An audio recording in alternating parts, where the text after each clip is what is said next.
안녕, 민규쌤입니다. 자, 이번 영상에는 중세 유럽 세계가 드디어 이제 변화하는 모습 두 번째 볼 겁니다. 십자군 전쟁이라고 하는 첫 번째 주제를 봤고요. 분명 이 십자군 전쟁이 중세 시대를 크게 변화시키는 게 맞습니다. 일단 시기적으로 굉장히 길었고요. 약 200여 년간의 시간이 흘렀고, 그리고 이 과정을 통해서 전쟁을 통해서 기존의 중세 기사 세력들이 많이 약화되었습니다. 또 이 십자군 전쟁을 주도했던 교황의 권위도 많이 하락했죠. 그러면서 그 사이를 파고든 왕권의 강화라고 하는 것이 나타날 수 있었습니다. 자, 보통 지금까지 다룬 내용은 전쟁에 따른 정치적인 권한의 권력의 변화라고 볼 수 있고요. 경제적인 부분도 많이 바뀌었습니다. 분명히 십자군 전쟁을 거치면서 종교적 열정뿐만 아니라 세속적 목적이 있었다라고 했습니다. 그것은 바로 무역을 통한 경제적 이익의 획득이라는 측면이고요. 그 과정에서 교역도 굉장히 활발해졌을 뿐만 아니라 경제력을 축적한 일부 상인들이 이제 도시를 형성하고 나름의 자치를 누리는 그런 모습이 나타나더라. 이런 것들 봐야 됩니다. 자, 그리고 경제적 변화가 나타나면서 기존의 중세 유럽을 지탱하던 장원제도 이제 많이 해체되는 모습이 나타납니다. 그런 것들 쭉 살펴보겠습니다.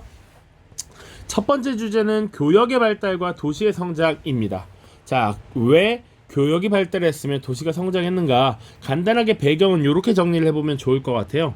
농업 생산력과 인구가 크게 증가했다라는 겁니다.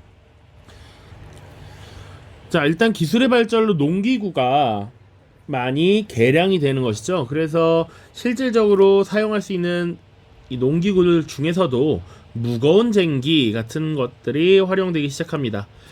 그리고 기존의 중세 유럽 시대의 농법인 삼포제 이런 것들이 더욱더 정교하게 발달하면서 농지에 대한 활용도가 높아졌다. 이런 것들이 농업 생산량의 증가를 가져왔다라고 볼 수가 있고요.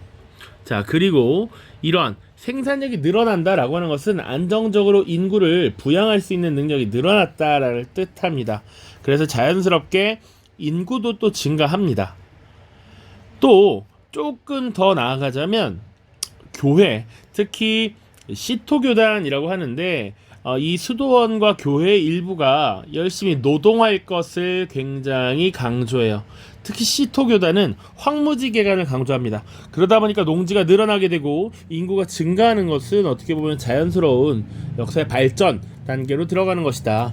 그러다 보니 잉여 생산물이 증가하고 자연스럽게 교통의 요지에 시장이라고 하는 것이 형성되는 것이죠.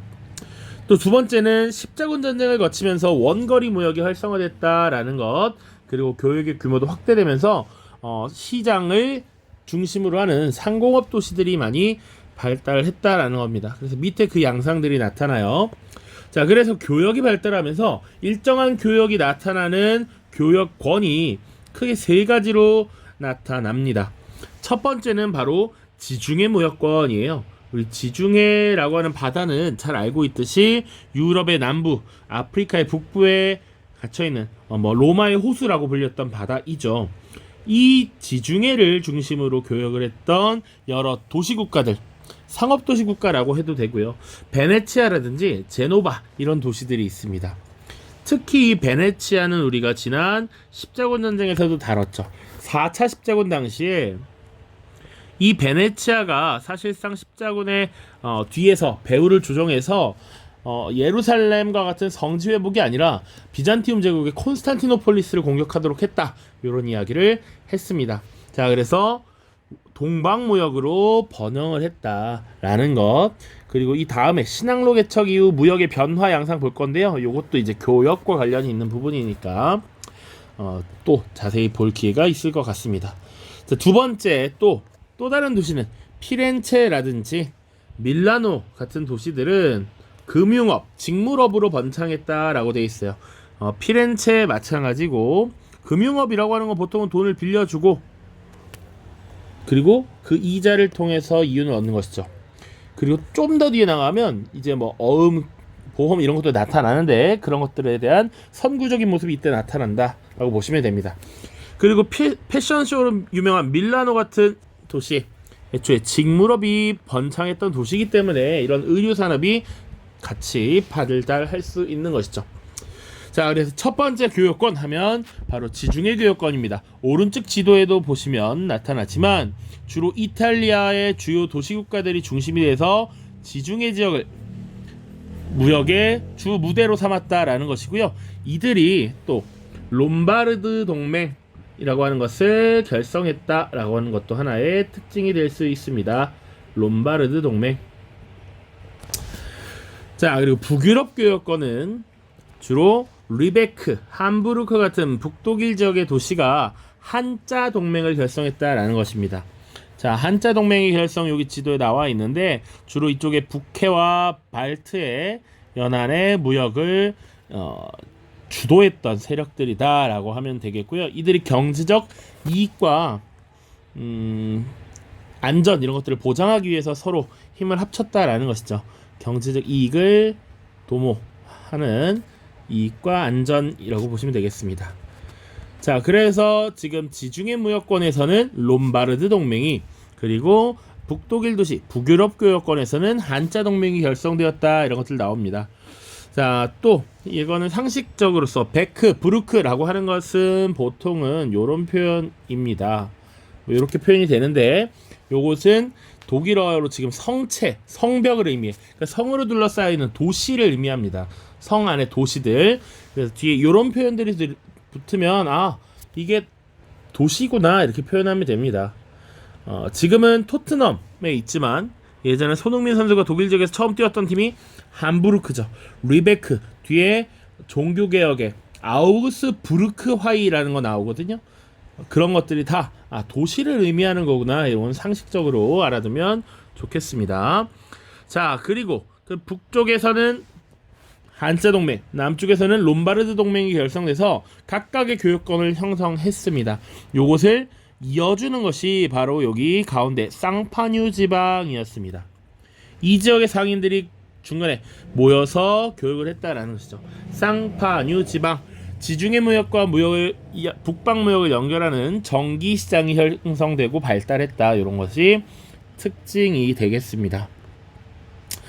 자, 도시의 성장. 그래서 이어서 보시면 이런 무역이 발달했기 때문에 도시의 성장도 필연적으로 따라올 수 있었다라는 것이죠. 그래서 기존의 영주의 지배하에 있던 예속된 도시민들이 어느 정도 경제력을 성장시키면서 나름의 자치권을 요구합니다. 자, 그래서 봉건 영주에게 어느 정도 경제적인 대가를 지불하고 자치를 보장받는 이 특허장이라고 하는 문서를 받으면서 나름의 자치권을 획득하고요. 이들이 도시의 행정을 직접 주도하는 이런 모습들이 나타납니다. 자, 그래서 도시 행정을 자체적으로 운영하면서 신분상의 자유를 획득했다. 그리고 이들은 공동의 이익과 안전 도모를 위해서 일종의 조합인 길드를 조직하고 생산과 교육을 통제했다라는 것이죠. 주로 상인들이 이런 조합을 만들었고요. 또 수공업자들도 이런 조합을 만들었습니다. 길드 이꼴 조합이야. 수공업자인데 수공업자 조합. 자, 그래서 공동의 이익을 누리기 위한 방편이었고 조금 더 특이한 건 이 수공업자들이었습니다.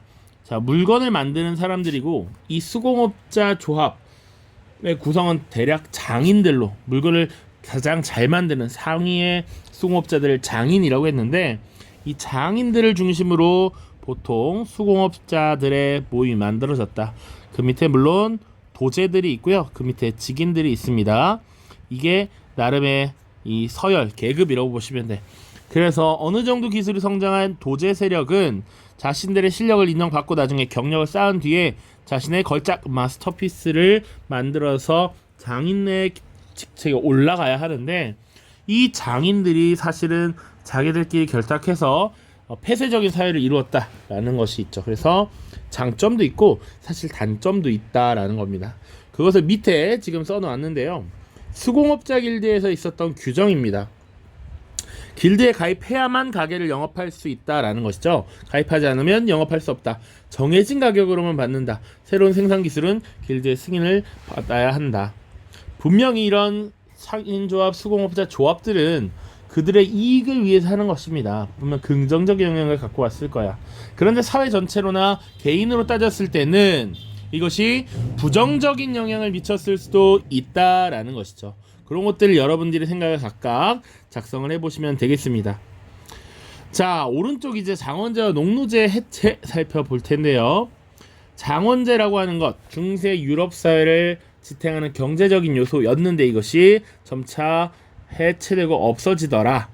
자, 그 배경은 크게 그냥 핵심적으로만 얘기하면 일단 기존에 이 장원을 지탱하는 한 요소라고 할 수 있는 농노, 이 중세 유럽의 농민들의 지위가 크게 향상되었다라는 겁니다.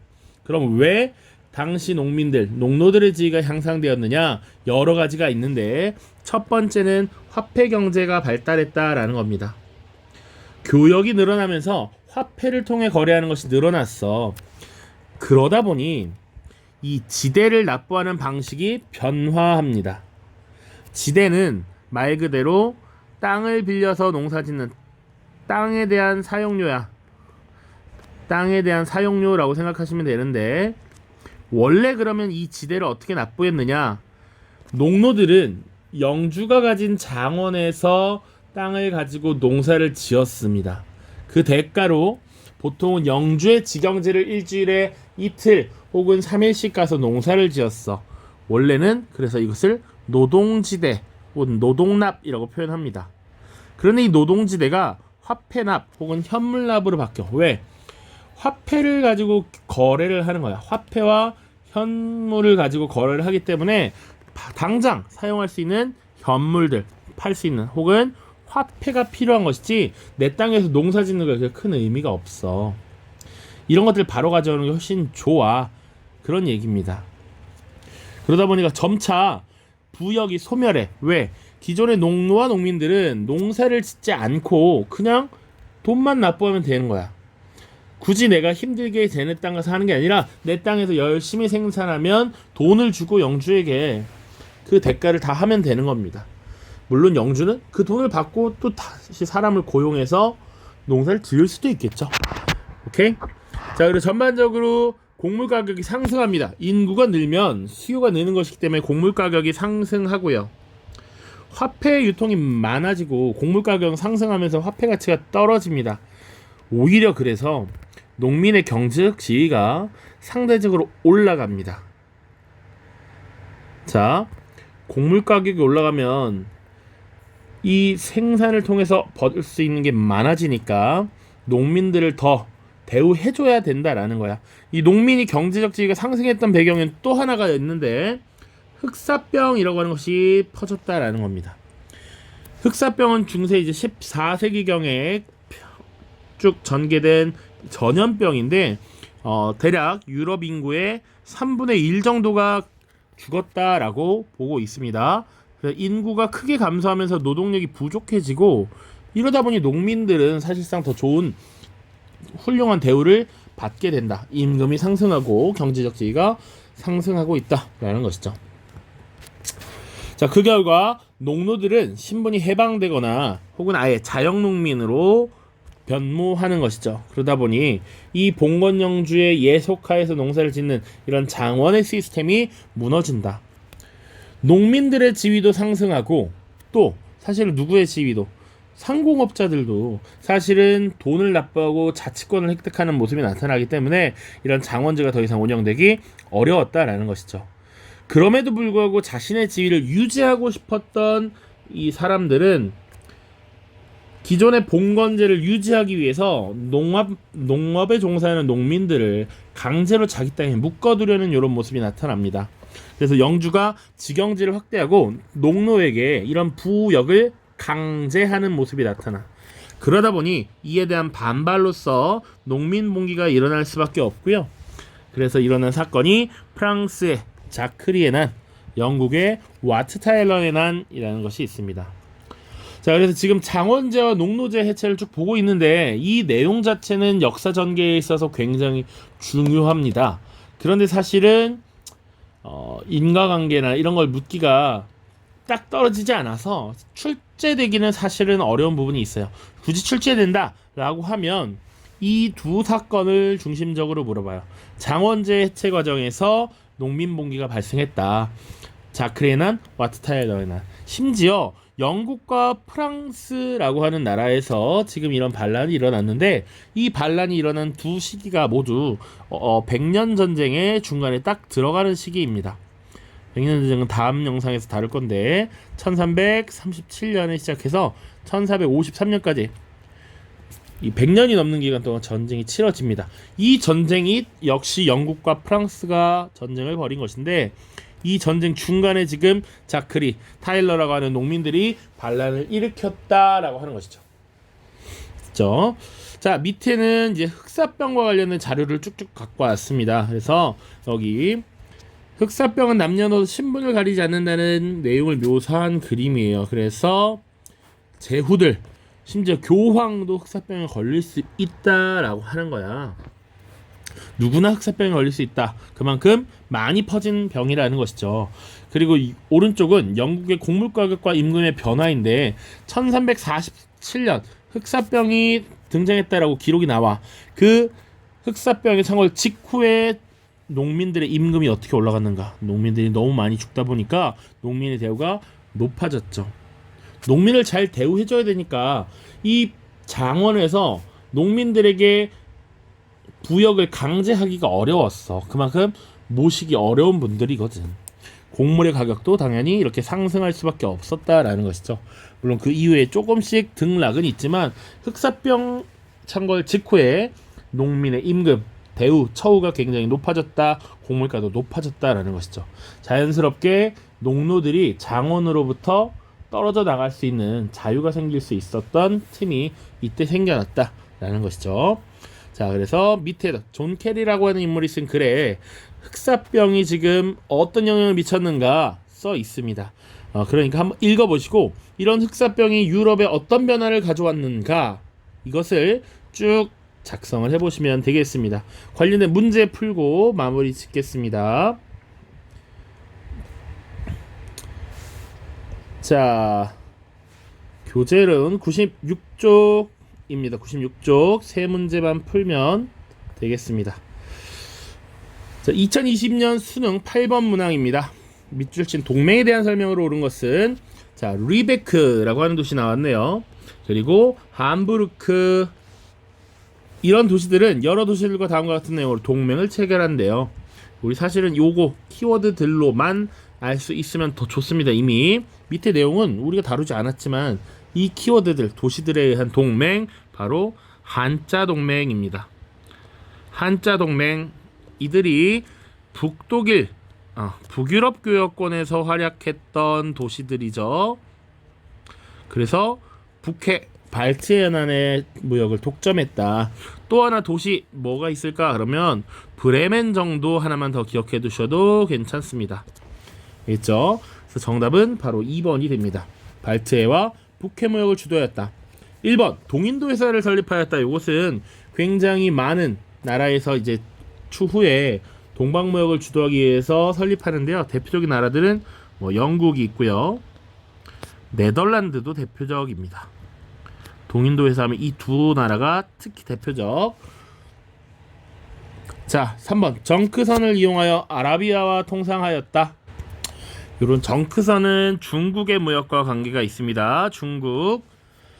자, 고아, 물라카 등의 무역 거점을 개척하였다. 이건 뒤에 신항로 개척에서 나오는 중요한 주제인데 포르투갈입니다. 포르투갈. 그리고 바타비아, 자카르타를 중심으로 아시아와 교역하였다. 자카르타.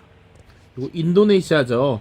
인도네시아의 무역 거점을 삼았던 나라 네덜란드가 있습니다. 초기에 네덜란드가 이 인도네시아의 거점을 잡았다. 자, 오른쪽 2015년 9월 모의평가입니다. 가교역권에 대한 설명을 옳은 것은 이거 교과서에 들어있던 교재에 들어있던 겁니다. 위에 북유럽 교역권, 밑에 지중해 교역권, 그리고 이 둘을 잇는 쌍파뉴 지방의 정기시, 요거 3개 다뤘습니다. 자, 그래서 지중해 교역권에 대한 설명을 찾으면 되겠죠. 대표적인 도시 뭐 있습니까? 베네치아, 피렌체, 밀라노, 피사, 뭐 이런 도시들이 있습니다. 그래서 이들이 롬바르드 동맹이라는 것을 결성했다 정도 보시면 돼요. 자, 기억 대규모 전기세가 쌍파뉴 지역 이미 정답이 아니죠.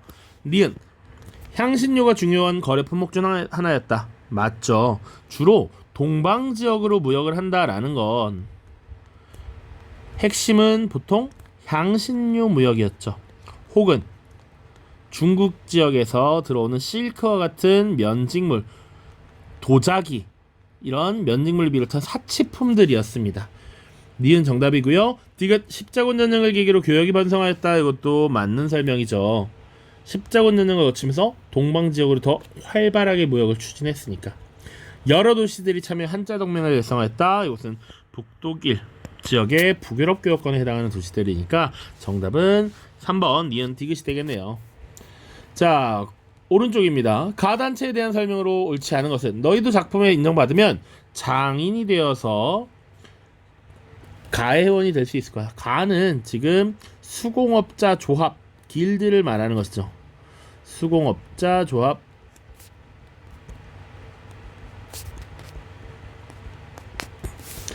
자, 그래서 도제 그 다음 직인 그 다음 장인의 순서로 올라갑니다. 지금 조합 길드에 대한 설명이니까요. 직종별로 조직되었다. 맞습니다. 그래서 아까 상인들의 조합, 수공업자의 조합 별도로 지금 구성된 얘기 했었죠. 이번 위계질서 중시했죠. 도제, 직인, 장인의 단계 그리고 도시행정에 참여하기도 하였다. 맞습니다. 주로 상인과 수공업자를 합쳐서 상공업자라고 부르잖아. 이들이 자신들의 경제력을 바탕으로 자치권을 행사하려고 특허장을 얻기도 했죠. 이것은 자치권 획득을 의미하고 도시행정에 직접 참여하는 모습을 나타낸 것입니다. 자, 4번 자유로운 상공업 활동을 촉진하였다. 꼭 그렇지만은 않습니다. 이들이 자신들의 경제권을 폐쇄적으로 가두는 이런 모습들이 나타났기 때문에 이것이 정답이 될 것이다. 5번 회원들의 이익을 보호하기 위해서 장려된 거 맞죠. 그래서 폐쇄적일 수밖에 없었다. 이렇게 보시면 되겠습니다. 다음 영상에서는 우리 이제 그 절대왕정 파트를 살펴보도록 하겠습니다. 고생했습니다. 안녕.